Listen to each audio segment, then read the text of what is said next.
Welcome to the world of food technocrats. Subscribe and turn the notifications on. Hello everyone, welcome to this video. आज के इस video में हम चर्चा करेंगे भारतीय इनिशिएटिव के बारे में, जो कि अपेडा ने भी हाल ही में लॉन्च किया है।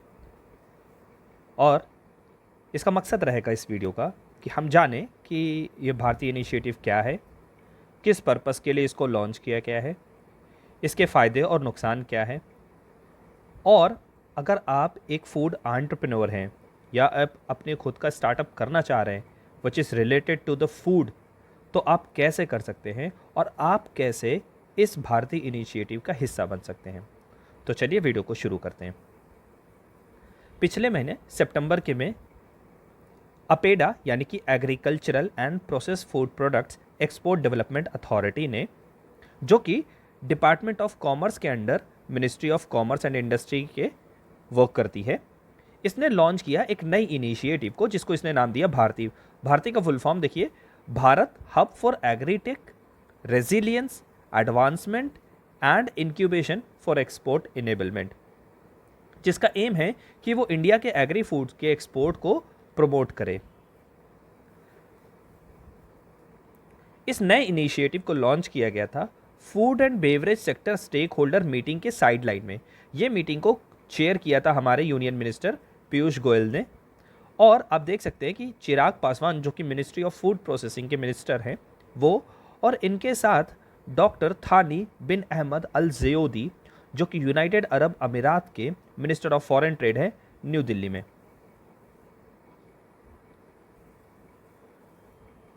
भारतीय इनिशिएटिव क्या है? देखिए, इसका पर्पस तो ये है कि इंडिया में टोटल 100 एग्री फूड और एग्रीटेक के स्टार्टअप्स को प्रमोट करना है, उन्हें सपोर्ट करना है। कैसे सपोर्ट करेंगे? Through innovations. हम चाहते हैं कि ज़्यादा से ज़्यादा आप इनोवेशन लेकर के आइए and generate new export opportunities for young entrepreneurs. Specially जो हमारे यंग एंटरप्रेन्योर्स हैं, हम चाहते हैं कि वो ऐसे प्रोडक्ट्स को लेकर के आएँ जिससे इंडिया का एक्सपोर्ट अपॉर्चुनिटीज़ इंक्रीज़ करे। टारगेट हमारा ये है कि हम 50 बिलियन US$ का एग्री एक्सपोर्ट करें ऑफ शेड्यूल प्रोडक्ट्स बाय 2030। ये जो शेड्यूल प्रोडक्ट है, ये एक्चुअली अपेडा ने मेंशन कर रखा, देयर आर 17 शेड्यूल प्रोडक्ट्स। इसमें फ्रूट्स, वेजिटेबल और आपके मीट, पोल्ट्री, और रिसेंटली अभी इसमें कैश्यू भी ऐड किया गया था। तो इस टाइप से 17 प्रोडक्ट्स हैं। There are 2 different schedule, schedule 1 and schedule 2। Schedule 2 में बासमती राइस भी आता है। ठीक है, तो ये जो भारतीय इनिशिएटिव लॉन्च किया गया है, इसका पर्पस ये है कि 100 एग्री फूड टेक स्टार्टअप्स को सपोर्ट करना है और इंडिया का जो एग्री फूड एक्सपोर्ट है उसका वर्थ $50 बिलियन तक करना है 2030 तक। फोकस्ड एरिया इसमें क्या रहने वाले हैं? देखिए, इस इनिशिएटिव का जो फोकस्ड एरिया रहेगा वो रहेगा हाई वैल्यू कैटेगरीज के फूड प्रोडक्ट्स। अब ये कौन कौन से हो सकते हैं? देखिए, ये GI टैग प्रोडक्ट्स हो सकता है। आपको पता है कि इंडिया में काफ़ी सारे फूड प्रोडक्ट्स ऐसे हैं या रॉ मटेरियल ऐसे जिन्हें GI टैग मिल चुका है, जैसे काला नमक राइस हो गई। प्रयागराज डिस्ट्रिक्ट में आपको मिलेगा अमरूद, गुआवा। इसके अलावा अलग अलग स्टेट्स के अलग अलग डिस्ट्रिक्ट्स में गवर्नमेंट के इनिशिएटिव के थ्रू ODOP बनाया गया, 1 डिस्ट्रिक्ट 1 प्रोडक्ट, उनको भी मान्यता दी जाएगी अगर वो ऐसे प्रोडक्ट्स हैं तो। इसके अलावा ऑर्गेनिक फूड प्रोडक्ट्स हैं, सुपर फूड्स है, जैसे आजकल आपने मिलेट्स का नाम सुना होगा, मिलेट्स को सुपर फूड्स की कैटेगरी में रखा जाता है। इसके अलावा novel process Indian foods, agri foods, livestock products. यहाँ तक कि एक अच्छी चीज़ ये कि इन्होंने आयुष यानी कि आयुर्वेदा, योगा एंड न्यूरोपैथी, यूनानी, सिद्धा, सोवरिकपा एंड होम्योपैथिक प्रोडक्ट्स को भी जगह दी है। अगर इनमें से भी आपका कोई भी प्रोडक्ट है which is considered as a high value categories products, तो आप ज़रूर इसमें पार्टिसिपेट कीजिए। इसके अलावा इसका एम ये भी है कि जो स्टार्टअप वर्किंग है, जो एडवांस टेक्नोलॉजीज़ पर बेस्ड हैं, उन्हें भी इसमें कवर किया जाए। For example those which are using artificial intelligence. इसके अलावा क्वालिटी कंट्रोल पर बेस्ड हो। इसके अलावा ब्लॉकचेन इनेबल्ड ट्रेसेबिलिटी हो, यानी कि आपको पता होगा जब भी कोई प्रोडक्ट मार्केट में ख़राब चला जाता है तो उसको हम ट्रेस करके वापस बुला सकते हैं ईजिली।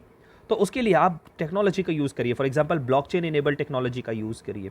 ये कुछ ऐसी टेक्नोलॉजीज़ हैं जिन्हें हम चाहते हैं कि आप इनका यूज़ करें इन क्रिटिकल एरियाज़ में, जैसे इनोवेटिव पैकेजिंग हो गया, सस्टेनेबिलिटी हो गया, या जो सी प्रोटोकॉल्स हैं उनमें इन सारी टेक्नोलॉजीज़ का आप यूज़ कीजिए। इसमें अपेडा आपकी मदद करेगा। ये जो नया इनिशिएटिव है अपेडा का, ये बहुत सारे एक्सपोर्ट चैलेंजेस को रिजॉल्व करने की कोशिश करता है जो ज़्यादातर एग्री फूड सेक्टर्स फेस करते हैं। कौन कौन से चैलेंजेस फेस करते हैं? जैसे कि प्रोडक्ट डेवलपमेंट का चैलेंजेस फेस करते हैं, वैल्यू एडिशन नहीं कर पाते हम, कुछ ज़्यादातर क्या आता है रॉ मटेरियल हम डायरेक्ट एक्सपोर्ट कर देते हैं, उससे उसकी कीमत कम मिलती है मार्केट में। इसके अलावा क्वालिटी एश्योरेंस में दिक्कत आती है, पेरिशेबिलिटी हमारे प्रोडक्ट की बहुत ज़्यादा कम होती है, वेस्टेज काफ़ी ज़्यादा हमारे से निकलता है, एंड लॉजिस्टिक की ऑब्वियसली प्रॉब्लम्स हैं। तो इन सारी प्रॉब्लम्स को, इन सारे चैलेंजेस को ओवरकम करने में भी ये इनिशिएटिव हेल्प करेगा। इसके अलावा ये कनेक्ट करेगा एग्री फूड इनोवेटर्स को टेक ड्रिवन सॉल्यूशंस के साथ, जो टेक ड्रिवन सॉल्यूशंस को प्रोवाइड करते होंगे। जैसे आपके पास कोई प्रॉब्लम है, मेरे पास उसका सॉल्यूशन है, तो आपको और हमको मिलाने का काम करेगा अपेडा। इसके अलावा जो SPS TBT होते हैं, यानी कि sanitary and phytosanitary technical barriers to trade, आपको पता होगा कि अंडर WTO ये SPS TBT आते हैं, तो इनसे भी आपको निपटने का समाधान इसमें दिया जाएगा। कॉस्ट इफेक्टिव सॉल्यूशंस आप तक पहुंचाए जाएंगे ताकि इंडिया का ग्लोबल कॉम्पिटिटिवनेस भी इंक्रीज कर सके। अब आप में से कई लोगों के मन में आया होगा कि ये SPS और TBT होता क्या है। देखिए, SPS मेजर जो होते हैं, sanitary and phytosanitary measures, they protect humans and animals health from food borne risk, यानी कि खाने से होने वाली जो बीमारियां हो सकती है उससे इंसान को या जानवर को बचाने का काम करते हैं। इसके अलावा they also protect human health from animal और प्लांट कैरीड डिजीज़, कोई ऐसी डिजीज़ जो प्लांट या एनिमल्स कैरी कर सकते हैं उस डिजीज़ से भी आपको बचाने का काम करते हैं। इसके अलावा the protect animals and plants from paste और डिजीज़, ये चीज़ मॉनिटर की जाती है कि आपका जो प्रोडक्शन प्लांट है वहाँ पर डिसीज़ कंट्रोल मेजरमेंट्स है या नहीं है। जैसे फॉर एग्जांपल माइक्रोबियल कंटामिनेशन तो नहीं आपके फूड प्रोडक्ट्स में, उसकी टेस्टिंग होती है, उसकी जो पैरामीटर्स हैं उससे कम में ही होने चाहिए। पेस्टिसाइड्स आपके प्रोडक्ट्स में चेक किए जाते हैं, कहीं पेस्टिसाइड्स रेसिड्यू तो नहीं है।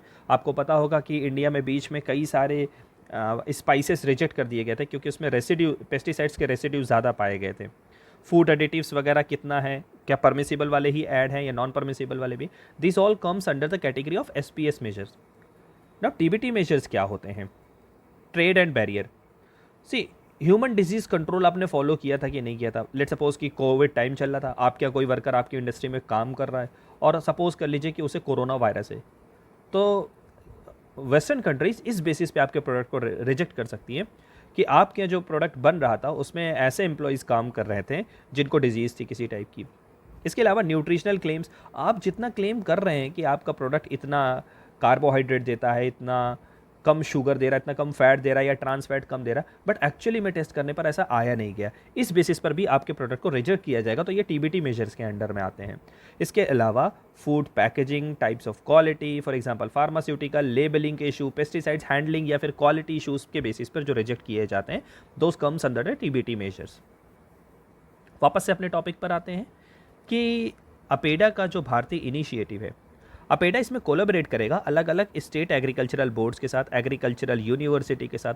तो हो सकता है आप जिस यूनिवर्सिटी से पढ़ाई करते हो, या आपके कोई कलीग्स हो जिस यूनिवर्सिटी में पढ़ाई करते हो, या आप जिस कॉलेज के, जिस यूनिवर्सिटी के एल्यूमिनाई रह चुके हों, वहाँ पर अपेडा जाएगा, उनके साथ कोलैबोरेट करने की कोशिश करेगा। इसके अलावा जो हमारे देश के प्रीमियम इंस्टीट्यूशंस हैं लाइक IITs एंड NITs, उनके साथ भी अपेडा कोलैबोरेट करने की कोशिश करेगा और वहाँ से वो ऐसे स्टार्टअप्स को अट्रैक्ट करेगा जो कि एग्री एक्सपोर्ट इनेबलमेंट में काम कर सकते हैं। बेसिकली ये टेक ड्रिवन्स रहेंगे, तो आपको टेक्नोलॉजी देंगे आपकी प्रॉब्लम के लिए, उसका सॉल्यूशन लेकर के आएंगे। अब बात करते हैं कि इसका फर्स्ट पायलट कोहोर्ट का क्या हुआ भारतीय का। देखिए, फर्स्ट पायलट प्लांट इनका जो है, फर्स्ट कोहोर्ट जो इनिशिएटिव का है, वो सितंबर 2025 से ही स्टार्ट हो चुका है और ये 100 स्टार्टअप को सपोर्ट करने का काम करेंगे, जिसमें से high value agri food producers, technology driven services providers and innovators, इन सबको कंबाइन किया जाएगा। अगर आप इनकी टाइमलाइन देखें तो ये पहली जो चल रही है वो 26 सितंबर से नवंबर 10 तक के लिए चलेगी। तो आज जब मैं इस वीडियो को रिकॉर्ड कर रहा हूँ, आज 5 नवंबर है, अगर आप इस वीडियो को 10 नवंबर से पहले देख सक रहे हैं तो आप भी चाहें तो अपेडा के इस इनिशिएटिव में रजिस्टर कर सकते हैं। आप जब रजिस्टर कर देंगे भारतीय वेब पेज पर जा करके, उसके बाद सबसे पहले स्क्रीनिंग एंड शॉर्ट लिस्टिंग होगी, उसके बाद बिजनेस के चैलेंजेस और कोहॉर्ट सिलेक्शन किया जाएगा, फिर स्ट्रक्चर्ड एक्सेलरेशन प्रोग्राम किया जाएगा जिसमें इन्वेस्टर से आउटरीच किया जाएगा कि आपके उसके लिए कोई इन्वेस्टर्स अच्छे से मिल सकें। एप्लीकेशन एंड सिलेक्शन प्रोसेस की अगर बात करें तो जो एप्लीकेशन और सिलेक्शन है दोनों ही सितंबर से स्टार्ट हो चुका है अपेडा की वेबसाइट पर, जहां पर वो शॉर्ट लिस्ट करेंगे 100 स्टार्टअप्स को। That means applicants can be more than 100, तो आप भी चाहें तो आप भी जा करके अप्लाई कर सकते हैं। एप्लीकेशन की लिंक यहाँ पर मैंने दे रखी है, 3 कैटेगरीज में है, आप तीनों में से जिस जगह जा करके अप्लाई करना चाहें कर सकते हैं। फॉर एग्जाम्पल अगर आप एग्री फूड स्टार्टअप्स ओपन करना चाहते हैं तो आप इस कैटेगरी में अप्लाई कर सकते हैं। लेकिन आप चाहते हैं कि आप एक्सपोर्ट इनेबलिंग टेक्नोलॉजी और सर्विसेज स्टार्टअप्स देना चाहते हैं, आप चाहते हैं कि आपके पास सॉल्यूशंस हैं, तो आप इसमें रजिस्टर कर सकते हैं। इसके अलावा अगर आप sanitary and phyto sanitary SPS challenges के लिए आपके पास सॉल्यूशन है तो आप इसमें रजिस्टर कर सकते हैं। तो तीनों टाइप्स की यहाँ पर लिंक्स प्रोवाइडेड है। अब जो भी स्टार्टअप्स को सिलेक्ट किया जाएगा, उन्होंने कहा 100 स्टार्टअप्स को सिलेक्ट करेंगे, वो 100 स्टार्टअप्स को ही सिलेक्ट करेंगे। उसके बाद उन्हें 3 मंथ्स का एक्सेलरेशन प्रोग्राम में डाला जाएगा, जिसका प्राइमरली फोकस क्या होगा, आपके प्रोडक्ट डेवलपमेंट को। फॉर एग्जांपल आप कोई रॉ मटेरियल मिलेट्स लेकर के जाते हैं, तो उस मिलेट से उसका प्रोडक्ट डेवलपमेंट करके कोई प्रोडक्ट बनाया जाएगा, देन उसको एक्सपोर्ट रेडीनेस किया जाएगा ताकि एक्सपोर्ट करने के लायक वो बन जाए। देन उसके बाद रेगुलेटरी कंप्लायंसेस में देखा जाएगा कि वो सारी कैटेगरीज में फिट बैठ रहा है कि नहीं बैठ रहा है, जो भी वेस्टर्न कंट्रीज़ की डिमांड है उन्हें फुलफिल कर रहा है या नहीं कर रहा है, उनके रेगुलेटरी कंप्लायंसेस से मैच कर रहा है या नहीं कर रहा है। इसके अलावा मार्केट एक्सेस और फिर लास्ट में कोलैबोरेटिव सॉल्यूशंस दिया जाएगा आपके जो भी एक्सपोर्ट चैलेंजेस आएंगे। ठीक है, इन सब के बाद अब लास्ट में थोड़ा सा अपेडा के बारे में जान लेते हैं। अगर आप नए हैं और अपेडा के बारे में नहीं जानते तो इतनी सी बेसिक इन्फॉर्मेशन आपके काम आएगी। सबसे पहले अपेडा का फुल फॉर्म आपको पता होना चाहिए, agricultural and process food products export development authority. Government of India के अंदर आने वाली बॉडी है। अपेडा एक्ट 1985 में आया था, बट बॉडी 1986 में क्रिएट की गई थी। अभी इसके करंट चेयरमैन है अभिषेक देव, आप देख सकते हैं यहाँ पर इमेज में। इसका हेडक्वार्टर नई दिल्ली में है। इसके अलावा इसके 16 अलग से रीजनल हेडक्वार्टर्स हैं और अभी 2 रिसेंटली और बनाए गए हैं। क्या आप बता सकते हैं कि रिसेंटली कौन से 2 रीजनल हेडक्वार्टर्स और बनाने के लिए अप्रूवल मिल गया है? And it was established in 1986 as I have told you. So this was all about this video. I hope आपको काफ़ी कुछ जानने को मिला होगा भारतीय इनिशिएटिव के बारे में। और आप अगर एक यंग एंटरप्रेन्योर्स हैं तो आप ज़रूर से आगे बढ़ें और अपेडा की वेबसाइट पर जा करके उस पर रजिस्टर करें और इंडिया के डेवलपमेंट में कंट्रीब्यूट करें। Thank you very much for watching this video.